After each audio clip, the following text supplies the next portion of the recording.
Bonjour et merci de nous retrouver sur le plateau d'Un Cœur qui écoute, votre émission de spiritualité. Aujourd'hui, nous avons la joie d'accueillir Zita Halida Douka. Bonjour Zita. Bonjour. On vous appelle Zita, Zita Halida. Ce sont deux prénoms qu'on peut utiliser en même temps, c'est pas grave. Donc... Alors vous êtes franco-gabonaise, mariée et mère de 3 enfants. Après des études en relations internationales, vous poursuivez vos études et vous travaillez en même temps comme documentaliste dans une université française. Vous êtes aussi conseillère municipale en région parisienne et vous venez de publier votre second livre, La vie ne tient qu'à un fil, aux éditions Mélébuc. Alors avant que vous nous parliez de vos retrouvailles avec Dieu et de ce que cela a changé dans votre vie, je vous invite à nous lire un extrait de livre que vous avez choisi. Un livre d'ailleurs qui est un peu usé. Oui, parce que je l'utilise souvent, donc il ne me quitte jamais, donc voilà. Donc je vais vous lire Galates 6, versets 17 à 26. « Car la chair a des désirs contraires à ceux de l'esprit, et l'esprit en a de contraires à ceux de la chair. Ils sont opposés entre eux, afin que vous ne fassiez point ce que vous voudriez. Si vous êtes conduits par l'esprit, vous n'êtes point sous la loi. Or, les œuvres de la chair sont manifestes. Ce sont l'impudicité, l'impureté, la dissolution, l'idolâtrie, la magie, les inimitiés, les querelles, les jalousies, les animosités, les disputes, les divisions, les sectes, l'envie, l'ivrognerie, les excès de table et les choses semblables. Je vous dis d'avance, comme je l'ai dit, que ceux qui commettent de telles choses n'hériteront point le royaume de Dieu. Mais le fruit de l'esprit, c'est l'amour, la joie, la paix, la patience, la bonté, la bénignité, la fidélité, la douceur, la tempérance. La loi n'est pas contre ces choses. Ceux qui sont à Jésus-Christ ont crucifié la chair avec ses passions et ses désirs. Si nous vivons par l'esprit, marchons aussi selon l'esprit. Ne cherchons pas une vaine gloire en nous provoquant les uns les autres, en nous portant envie les uns les autres. » Pourquoi avez-vous choisi ce texte ? C'est pour nous montrer que vous avez réussi, vous, à trouver à peu près la place entre pur esprit et pure chair ? Pour moi, ce texte est profond et révélateur d'une chose. Dans ce monde brut où les gens sont en duel, où il y a des animosités, des querelles, on n'accepte pas forcément la différence. Le Seigneur nous invite à plus d'amour, à vivre en paix. Donc je pense que c'est une exhortation et chacun doit essayer de réfléchir à cela pour pouvoir s'élever et pouvoir apprécier l'autre même dans sa différence, voilà, et apaiser les tensions et à vivre dans un monde de paix et d'amour. Alors la Bible que vous avez dans les mains est donc assez usée. En même temps, ça ne fait pas non plus des dizaines d'années qu'elle est usée comme ça. C'est parce que vous l'avez retrouvée, vous avez retrouvé Dieu dans votre vie. Est-ce que vous pourriez nous raconter un petit peu comment ça s'est passé ? C'était un petit peu au moment de vos études où vous passiez pas mal de concours, parce que vous aspiriez à être apparemment diplomate comme votre papa, et puis ça ne marchait pas très bien, et tout d'un coup, vous avez senti un peu la colère en vous. Racontez-nous un petit peu. Oui, c'était vraiment des moments forts. Alors que je passais plusieurs concours auprès du ministère des Affaires étrangères pour embrasser la carrière de diplomate, comme mon père, j'ai essuyé plusieurs échecs. Et je ne comprenais pas pourquoi je ratais ces concours. Et ma sœur, en fait, c'est grâce à elle que je suis venue à Christ. C'est elle qui a permis que je puisse connaître véritablement Dieu. Et elle m'a parlé, juste au téléphone, elle m'a parlé de Dieu. Elle m'a dit, écoute Zita, ta volonté n'est pas ta volonté. Ta volonté n'est pas celle de Dieu. Peut-être que Dieu prévoit quelque chose pour toi. Donc, essaie de créer une intimité avec lui, parle-lui, il va t'écouter et il va te orienter vers la bonne voie. Peut-être qu'il prévoit quelque chose de grandiose pour toi. Peut-être ce n'est pas la diplomatie, c'est peut-être autre chose. Et elle s'est inspirée des textes bibliques. Et le lendemain, à 3h du matin, je me suis réveillée, j'ai mis une chaise à côté, voilà, comme si Dieu était en face de moi. J'ai discuté avec lui en me basant sur le texte biblique et j'ai demandé à Dieu de me montrer la voie parce que je ne pouvais plus de vivre de manière dispersée. J'étais très, très malheureuse, sincèrement. Il me manquait quelque chose. Je n'avais pas la paix en moi. J'avais l'impression de tourner en rond. Voilà, j'avais besoin de quelqu'un qui puisse me guider, qui puisse m'orienter vers la bonne voie. Et Alors, est-ce que votre sœur vous a dit, va voir la Bible, ouvre une Bible, mais elle vous a expliqué un petit peu comment faire ou pas? Oui, elle m'expliquait comment faire, voilà, le mode d'emploi, le mode opératoire, comment il fallait... Alors, c'est quoi le mode d'emploi, le mode opératoire? Voilà, en fait, commencer à lire la Bible et savoir comment Dieu fonctionne, qu'est-ce qu'il attend de nous. Et puis confesser que Jésus est Seigneur et Sauveur, et voilà, et reconnaître qu'il est notre Dieu. Donc voilà, et puis les prières de comment prier aussi, le Notre Père, les prières de nos renoncements et ne plus vivre dans le péché. Et pour moi, je ne comprenais pas ce qu'était le péché. Et c'est ainsi qu'elle m'a dit, si tu veux aller en profondeur avec Dieu, il faut que tu trouves une assemblée où tu pourras rencontrer Dieu, tu pourras croître, hein, écouter sa parole, parce que l'homme ne vivra pas simplement de pain, mais de toute parole qui sort de sa bouche. Et tu pourras à la longue le servir, parce qu'il va t'orienter vers un ministère, voilà, qui correspond à ta personnalité et puis qui va correspondre à ce qu'il aspire faire de toi. Mais vous venez d'une famille chrétienne, ça, on vous l'avait pas transmis déjà? Non, effectivement, je venais d'une famille chrétienne, mais mon père nous avait simplement appris comment prier. Mais il n'y avait pas cette relation de proximité avec Dieu, par exemple, aller le dimanche à l'église, aller à la messe. En fait, une vie d'un bon chrétien. Voilà, il me manquait cela, en fait. C'était plutôt une relation, pas du tout linéaire, mais une relation très en retrait avec Dieu. En relisant un petit peu les années qui ont précédé cette retrouvaille, vous avez repéré qu'il y avait des portes que vous aviez ratées, par exemple, ou que vous aviez toujours eu une quête, il y avait besoin justement de ça, vous... Oui, je pense que ça a énormément joué un rôle dans ma vie, en tant que personne déjà, en tant que femme, parce que j'avais énormément de travers en moi, en fait, de défauts, comme Oui, bienvenue chez les êtres humains. Hein. Mais oui. moi, c'était plus prégnant du fait de l'éducation que j'ai reçue, parce que j'ai quand même reçu un peu une éducation très austère, un père diplomate, mais qui nous demandait et qui nous exigeait de choses, beaucoup de choses, notamment Moins la diplomate réussite. avec ses enfants, c'est ça que Voilà, vous voulez dire? c'est ça. Donc, et puis aussi cette idée de toujours déprécier un peu la femme et de considérer plus le garçon parce que c'est lui qui est dépositaire de l'héritage du nom, hein, la transmission du nom. Et il y avait un complexe en moi que j'avais enfui, un complexe d'infériorité en tant que femme. Et j'avais besoin d'être en paix avec moi-même, de me réconcilier avec moi-même et de m'accepter. Et c'est en venant à Christ, voilà, en connaissant Dieu, voilà, que j'ai connu l'amour. C'est qu'est aimer soi-même et aimer les autres aussi. Donc ça m'a transformée intérieurement et ça fait de moi une nouvelle personne. Je suis née de nouveau. Et ce ne sont pas des paroles, hein, c'est vraiment la réalité. Alors vous parlez de cette fois où vous avez prié à 3 h du matin. Est-ce que pour vous c'est le commencement? Il y a eu un déclic? Il y a eu quelque chose qui s'est passé à ce moment-là ou ça s'est passé par toutes petites touches? Il y a eu un déclic, j'ai fait une révélation puisque j'ai rêvé, enfin j'ai vu une apparition, enfin quelqu'un qui me parlait, qui ressemblait à Jésus. Vous avez mis une chaise. Hein. Voilà, c'est ça. Donc je l'ai invité en moi quand même, parce que Dieu attend ça, qu'on l'invite, qu'on ouvre la porte pour le recevoir. Voilà, donc j'ai ouvert la porte à mon Dieu, il s'est installé et il m'a aussi parlé dans les rêves, comment il fallait se comporter, comment il fallait tisser cette relation avec lui, comment il fallait se tourner vers les autres aussi, parce que vivre sa chrétienté, c'est aussi être à l'écoute des autres, être un cœur qui écoute. Voilà, donc il y a eu un processus aussi de transformation intérieure. Alors est-ce que vous pourriez nous dire un petit peu ce que ça a changé dans votre vie, justement, de vous retrouver avec une vie de prière plus intense et avec Dieu plus présent dans votre vie? Ça a changé quoi concrètement? Ça m'a énormément fortifiée et ça m'a appris à prendre la vie, les choses comme elles viennent, quoi. Voilà. Et puis ça m'a transformée et puis ça a changé aussi le rapport avec les autres. J'étais plus à l'écoute, plus regardante aux besoins des autres et puis aussi ma relation avec mon époux, parce qu'on a traversé des moments difficiles, parce que j'étais jalouse. J'ai vécu dans un environnement où enfin, il n'y avait pas la polygamie, mais mon père avait beaucoup de conquêtes. Et pour moi, le fait d'avoir vécu dans ces schémas où l'homme n'est pas sérieux, que l'homme est toujours en proie à regarder ailleurs, donc c'est ça s'est enfoui en moi.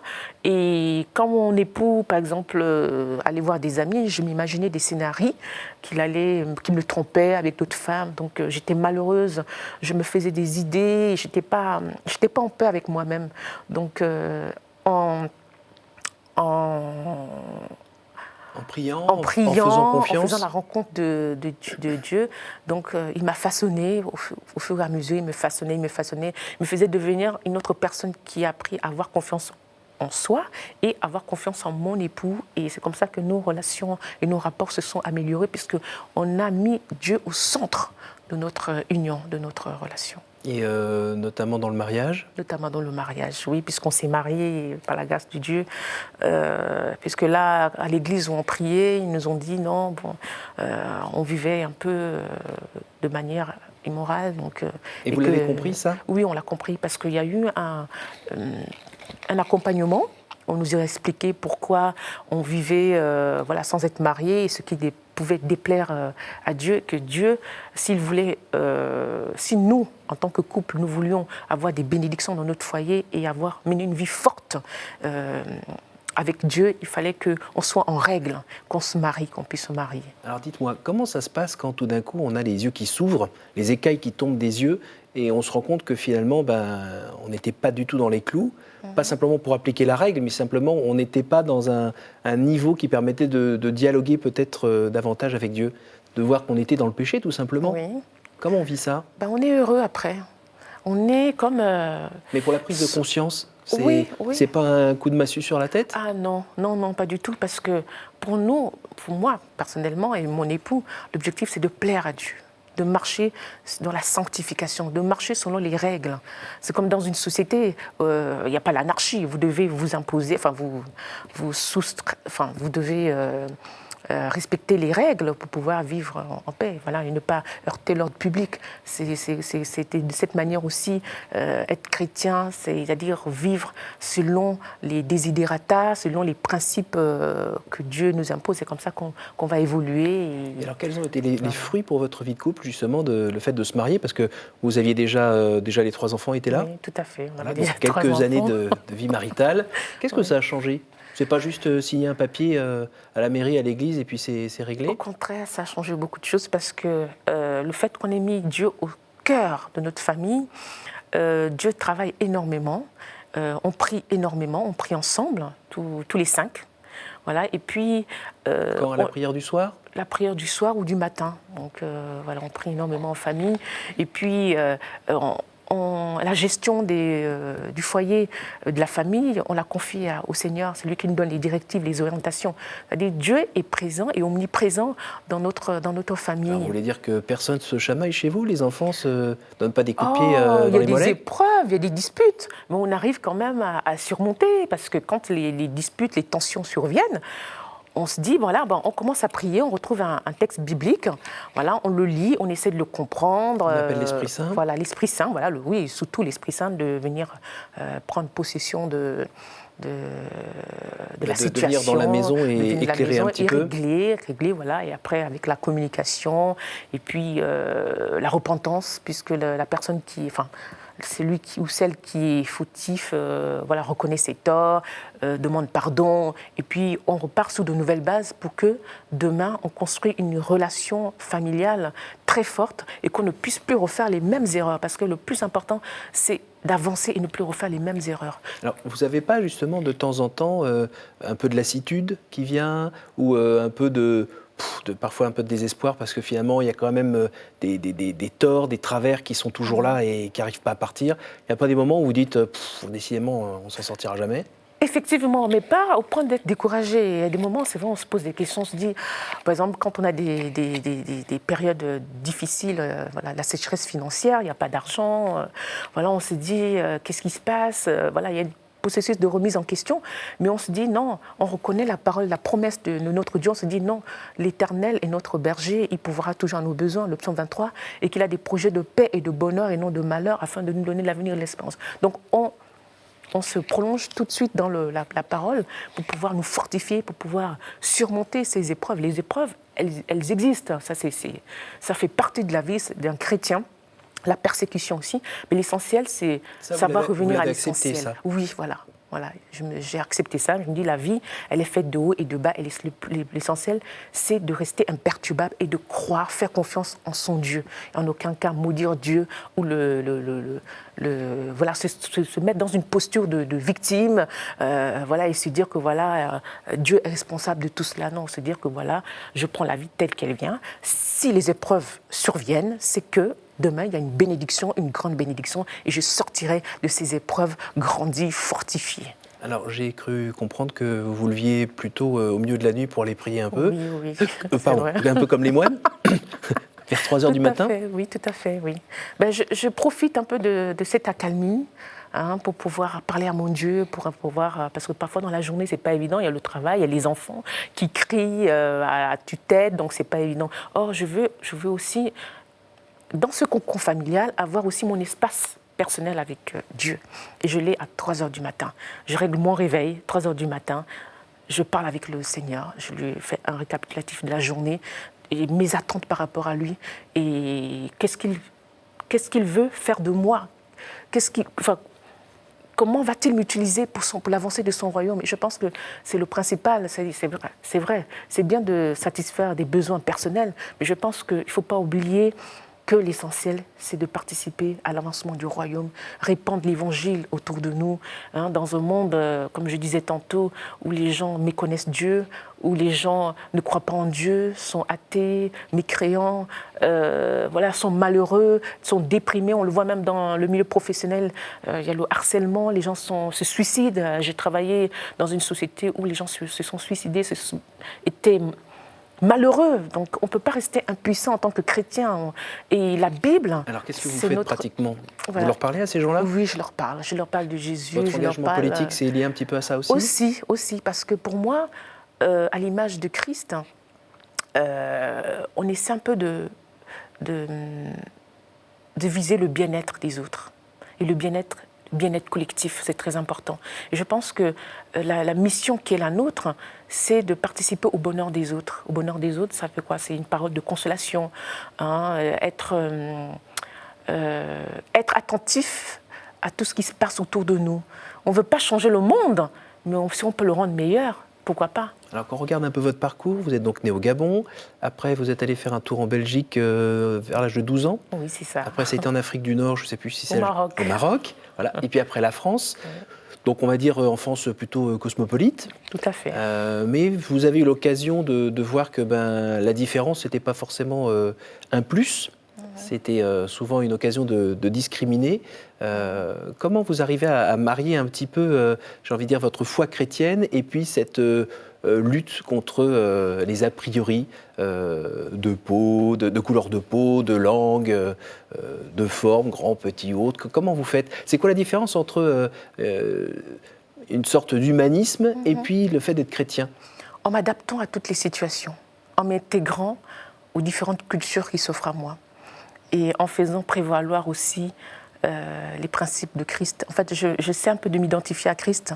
Donc je me dis, par exemple, dans telle situation, si Jésus avait été là, comment aurait-il réagi? Je pense que c'est ce qui a fait en sorte que j'ai réussi à m'en sortir, puisque quand je suis partie en Belgique, quand même, j'avais 12 ans. Je quitte un pays chaud, pour un pays froid, je rencontre la neige pour la première fois, je rencontre des Blancs. Pour la première fois aussi. Pour la première fois, mais en Belgique, je n'ai pas été à l'origine de la discrimination. Mais j'ai rencontré des personnes issues d'horizons divers et que j'ai pu quand même... je suis comme un caméléon, je me suis adaptée. Voilà. Et puis, comme je suis curieuse aussi, donc j'essaie de voir un peu ce qui est bien chez les autres. Par exemple, l'apprentissage d'une langue, essayer de... Vous avez fait en Afrique du Nord, vous avez... des passerelles. Voilà. Mais l'Afrique du Nord, c'était un peu plus difficile. Pourquoi? Bon, certes, mon père était affecté en Afrique, on repartait en Afrique, mais c'était l'Afrique du Nord, musulmane. Donc, je n'étais pas forcément la bienvenue, puisque j'étais noire, donc j'ai été discriminée par ma couleur de peau. Le fait que je suis chrétienne aussi, parce que là-bas, c'est des musulmans, donc ils ne comprenaient pas que des Africains puissent être chrétiens et non pas musulmans. Mais j'ai réussi à dépasser cela grâce peut-être à l'amour. hein, et puis la découverte de l'autre, dire qu'on peut être différent, mais on peut s'enrichir de nos différences, puisque je me suis mise à comprendre, à étudier le darija, qui est le dialecte marocain, pour pouvoir être une passerelle et être un passe-partout pour être accepté. Et c'est un pari que j'ai gagné. Alors aujourd'hui, dites-moi, qu'est-ce qui fait que vous avez un comportement différent vis-à-vis des gens justement qui sont différents si vous n'aviez pas la foi, ça changerait quoi? Parce que vous avez envie d'aller vers les autres, vous le faisiez avant de retrouver Dieu. Oui, mais ce n'était pas dans la même optique. Parce que même si, avant que je ne sois chrétienne, c'est vrai, j'allais vers les gens, mais il y avait toujours une part de scepticisme. Voilà, je n'allais pas du but en blanc comme ça, parce que bon, et puis j'avais des a priori aussi, hein, vous savez, quand on n'est pas chrétien, pour aller vers l'autre, on n'est pas spontané. Alors que là, je peux aller dans n'importe quel milieu, je vais spontanément vers les gens. Et les gens m'apprécient beaucoup parce que je répands de la lumière, je répands de la joie. Et votre source, c'est le Christ. Ma source, c'est le Christ, voilà. Alors vous avez écrit donc un deuxième livre. Qu'est-ce que vous avez cherché à dire dans cette histoire, dans ce roman? Que la vie ne tient qu'à un fil, c'est-à-dire que tout peut s'écrouler du jour au lendemain. Si on n'a pas la foi, si on n'a pas les yeux rivés vers le Seigneur, fixés vers le Seigneur, et si on ne laisse pas Dieu prendre le contrôle de nos vies, on est appelé à échouer, à vivre des moments difficiles. Et c'est ce qui se passe. Il y a des gens qui sont riches, milliardaires, millionnaires, mais qui ne sont pas heureux. Il leur manque quelque chose. Et je pense que la foi en Christ nous permet en fait de vivre la vie autrement, une vie simple, et puis de savoir revenir à des choses essentielles, comme la famille, l'amour, l'amitié. Alors vous avez choisi de l'écrire dans un livre. Est-ce qu'avec votre mari, vos enfants ou votre famille élargie, vous avez réussi à transmettre ce message? C'est pas évident. Avec mes enfants, ils sont encore tout petits. Enfin, oui, ils arrivent. Même l'aînée, elle est en crise. Elle a 14 ans. 14 ans. Elle est en crise d'adolescence, mais j'essaie de lui transmettre, de lui donner ses armes. Et j'y arrive bien, par la grâce de Dieu. Par contre, au niveau de ma famille élargie, au niveau de mon père, ma mère, mes oncles, c'est très difficile parce qu'ils croient encore à des croyances ancestrales. Mais je leur prêche Christ. Voilà, c'est-à-dire, quel que soit le combat qui se présente à moi, je ne désarme pas. Et grâce aux armes que Dieu me donne, j'arrive à leur faire comprendre qu'il faut qu'ils se consacrent à Dieu. Et j'y arrive. Là où il y a des disputes entre eux, je les appelle et je parle. Quand je parle, ils m'écoutent. Par exemple, quand ils se disputent le mois dernier, par exemple, ma tante paternelle s'est disputée avec ses frères pour des broutilles. Et bon, c'est vrai qu'elle est plus âgée que moi, mais j'ai demandé au Saint-Esprit de me guider. Comment lui parler pour que les paroles que je veux lui dire puissent changer son rapport avec ses frères. Voilà. Et c'est comme ça que je l'ai appelé et j'ai commencé par lui prêcher Christ. J'ai dit, tu vas à l'église, tu es chrétienne et tu agis de la sorte. Elle m'a dit, oui, mais ils m'ont insulté. J'ai dit, non, regarde, Jésus, il a été crucifié à la croix. On l'a rejeté, on l'a humilié. Jamais il n'a ressenti de l'animosité à l'égard des autres. Donc, essaie de faire profil bas et de faire l'œuvre du Seigneur. Et c'est comme ça que tu feras venir à Christ tes frères et tes sœurs. Et elle a apprécié et elle s'est réconciliée avec eux. Et pour moi, c'est ça, la chrétienté, c'est ça, faire l'œuvre de Dieu. Alors, on arrive à la fin de l'émission. J'ai les fameuses 3 questions à vous poser. Quel conseil donneriez-vous à quelqu'un qui vous dirait « J'ai envie de rencontrer Dieu, par quoi dois-je commencer ?» Mais déjà, c'est une bonne initiative de rencontrer Dieu. Par quoi commencer? D'accepter déjà d'aller vers Dieu, de savoir qui il est, comment il fonctionne, qu'est-ce qu'il attend de nous, et d'accepter aussi de vivre des épreuves, parce que mener une vie de chrétienté, ce n'est pas un monde de bisounours, où tout va bien, où on n'a que des joies, on n'a que du bonheur, mais c'est dire qu'il y a des moments aussi difficiles, très très difficiles, et avec l'assurance en Christ, on y arrive, on s'en sort. Quel est votre héros, votre saint, la personne que vous trouvez admirable, à part votre mari? Joseph. À chaque fois, je relis l'histoire de Joseph, parce que Joseph a été vendu par ses frères. Joseph a travaillé dans la maison de Potiphar. Il a été accusé injustement par l'épouse de Potiphar. Il a été jeté en prison. En aucun moment, il n'a ressenti de l'animosité. ni à l'égard de ses frères, ni à l'égard de l'épouse de Potiphar. Il a fait confiance en Dieu. Et pour moi, c'est révélateur. Et pour moi, c'est ça, être un bon chrétien. Quelles que soient les difficultés qu'on peut vivre dans cette vie, se dire qu'on a déjà la victoire. Parce que Dieu a tout accompli. Il a versé son sang pour nous. Alors, au jour du jugement, qu'aimeriez-vous que Dieu vous dise ? Ma fille, je suis fière de toi parce que sur la terre, tu as fait mon œuvre. Tu m'as fait connaître. Tu as parlé de moi et tu n'as pas eu honte de parler de moi à ceux qui ne me connaissaient pas. Et c'est ce rôle que j'essaie de jouer, peut-être de manière minime, mais j'essaie d'impacter un peu la vie des gens autour de moi. Ce n'est pas facile, ce n'est pas évident, parce que parfois on me considère comme une... Je me souviens, à l'époque, quand je travaillais comme responsable d'accueil, j'étais toujours souriante. Et les gens ne comprenaient pas pourquoi j'étais toujours souriante si je ne connaissais pas des problèmes. Et quand des gens arrivaient avec une mine renfrognée, j'arrivais à trouver des astuces pour leur faire retrouver la joie. Et les gens pensaient que je prenais de la drogue. Voilà, ils me disaient, mais t'es complètement folle. Mais votre drogue, c'était le Christ. Voilà, c'est ça, le Christ. Voilà. Merci beaucoup pour votre venue en plateau et votre témoignage et votre sourire. C'est moi qui vous remercie. Je rappelle que vous venez de publier donc, La vie ne tient qu'à un fil aux éditions Ménébuc. Ceux qui veulent revoir nos émissions, évidemment, peuvent aller sur notre site internet www.ktotv.com et les voir, les partager. Merci à vous tous pour votre fidélité. Rendez-vous la semaine prochaine.